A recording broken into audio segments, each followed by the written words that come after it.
এক এক সময় ইচ্ছা করে সেই সেই ভারতীয় ছবিতে দেখতাম দিলে জুতা উঠে যায়, গিয়া জুতা পিটা করে আবার জুতার মালিকের কাছে ফেরত।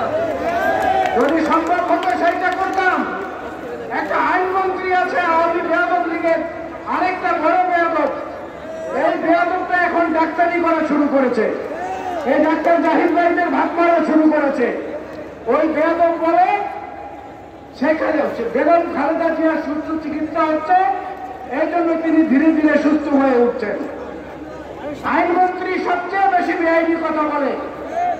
আমি বলেছিলাম কোন এক মিটিংয়ে, আমরা ছোটবেলায় ঠাকুরমার ঝুলির গল্প পড়েছি। ঠাকুরমার ঝুলির মধ্যে থেকে রাক্ষস বের হয়, দৈত্য বের হয়, পরী বের হয়, জিন বের হয়। আর আমাদের দেশে একটা ঠাকুরমা আছে, এই ঠাকুরমার ঝুলি থেকে পাপিয়া বের হয়, এই ঠাকুরমার ঝুলি থেকে সম্রাট বের হয়, এই ঠাকুরমার ঝুলি থেকে মতিউর বের হয়, এই ঠাকুরমার ঝুলি থেকে বেনজির বের হয়।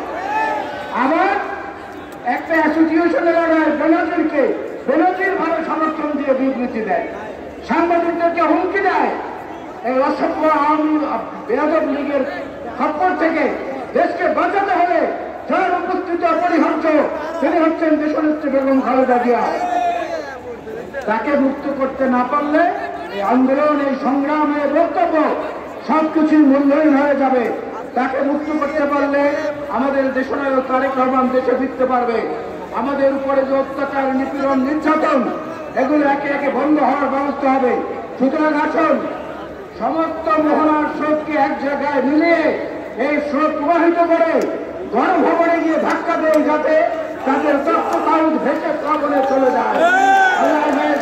বাংলাদেশ জিন্দাবাদ, বাংলাদেশ জাতীয়তাবাদী দল জিন্দাবাদ, শহীদ জিয়া বীরুত্তম অমর হোক, দেশনেত্রী বেগম খালেদা জিয়া জিন্দাবাদ, জনাব তারেক রহমান জিন্দাবাদ। আসসালামু আলাইকুম।